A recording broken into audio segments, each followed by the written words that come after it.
کائنات کا پھیلاؤ جو کہ ایڈون ہبل کے ریڈ شفٹ کے مشاہدہ سے دریافت ہوا، جس میں انہوں نے دور دراز بڑے فلکی سٹرکچر مثلاً گلیکسی کلسٹر کے ایک دوسرے سے دور جانے کا مشاہدہ کیا، مگر قریبی کائنات میں ایسا نظر نہیں آیا، بلکہ اینڈرومیڈا گلیکسی ہمارے قریب آتی دکھائی دی۔ سائنسدانوں کا خیال تھا کہ دور جاتی کائنات ایک وقت کے بعد اجسام کی باہمی کشش کی وجہ سے رک جائے گی۔ بعض سائنسدان یہ بھی سمجھتے ہیں کہ کائنات کشش کی وجہ سے دوبارہ سکڑ کر بگ بینگ والی حالت میں آ جائے گی۔ اس نظریہ کو بگ کرنچ کہتے ہیں۔ بعض سائنسدان یہ بھی سمجھتے ہیں کہ کائنات ایک ہی سپیڈ سے پھیلتی رہے گی، اسے کنٹینیوس کانسٹنٹ ایکسپینشن کہتے ہیں۔ بعض سائنسدان یہ بھی کہتے ہیں کہ کائنات نہ صرف پھیل رہی ہے بلکہ اس کے پھیلاؤ میں تیزی آ رہی ہے، جس کی وجہ سے کائنات کے اجسام ایک دن ٹوٹ پھوٹ کر بہت لطیف ہو جائیں گے اور نہ ہونے کے برابر رہ جائیں گے۔ اسے بگ رپ کہتے ہیں۔ یہ تمام ماڈل ہیں، ابھی مشاہدات میں مکمل تصدیق یا انکار کے پایہ ثبوت تک نہیں پہنچے۔ ناسا جے پی ایل پر فزکس کے ماہر ڈاکٹر جان کیلس کے مطابق کائنات کے پھیلاؤ میں اضافہ بہت سے مشاہدات سے ثابت ہے، چونکہ کسی حرکت میں تیزی کے لیے انرجی چاہیے ہوتی ہے اور اس پھیلاؤ میں بھی انرجی کار فرما ہونا چاہیے، مگر وہ انرجی ابھی معلوم نہیں، اس لیے اسے ڈارک انرجی کا نام دیا گیا ہے۔ یہاں ڈارک سے مراد نامعلوم ہے۔ کائنات کے پھیلاؤ کی وضاحت کے لیے یہ ڈارک انرجی کا ماڈل ابھی تجربات کی کسوٹی پر مکمل کنفرم نہیں۔ اس کے علاوہ بھی بہت سے ماڈل ہیں، مگر سب سے زیادہ قابل اعتبار یہی ماڈل ہے۔ ایک وضاحت یہ بھی ہے کہ جب ہم اپنے مقامی اجسام کو دیکھتے ہیں تو ان پر بھی پھیلاؤ کا اثر ہوتا ہے، مگر ہم یا ہماری مشینیں چونکہ منظر کا حصہ ہیں، ہم صرف مجموعی طور پر کشش کا مشاہدہ کرتے ہیں اور اس پھیلاؤ کا حساب ہمیں پتہ نہیں چلتا۔ لیکن اگر ہم اپنے سے چھوٹے اجسام کا مشاہدہ کریں، جیسا کہ ایٹمز کا،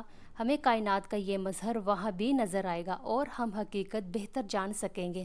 ناسا جیٹ پروپلشن لیبارٹری نے اس امکان کو معلوم کرنے کے لیے ایٹمی لیول پر تجربہ کرنے کا سوچا ہے۔ پہلے تو ایٹمز کو اتنا ٹھنڈا کیا جائے کہ وہ ویو بن جائیں اور ان ویوز پر تمام فورسز ہٹا کر ان کا مشاہدہ کیا جائے گا کہ ان پر کس قسم کا ایفیکٹ موجود ہے، مگر گریوٹی کا ایفیکٹ کیسے دور کیا جائے۔ جرمنی میں ہینوور کے مقام پر لائبنز یونیورسٹی میں ایک ایلیویٹر یا لفٹ بن رہی ہے جسے آئنسٹائن لفٹ کہا جاتا ہے۔ اس لفٹ میں فری فال کے دوران کچھ دیر کے لیے گریوٹی زیرو کے قریب ہو جاتی ہے۔ ان ویوز نیچر کے ایٹمز کو اس لفٹ میں لے جا کر مشاہدہ کیا جائے گا کہ ان پر کون سا ایفیکٹ ہے۔ ڈارک انرجی کے ماڈل میں سے کون سا کتنا درست ہے، یا ہو سکتا ہے کہ سب ہی غلط ثابت ہو جائیں۔ آئنسٹائن لفٹ پر ان تجربات کے حوصلہ افزا نتائج کی آنے کی صورت میں ان تجربات کو اسپیس اسٹیشن میں ٹھنڈی ترین ایٹمی لیب پر بھی بھیجا جا سکتا ہے۔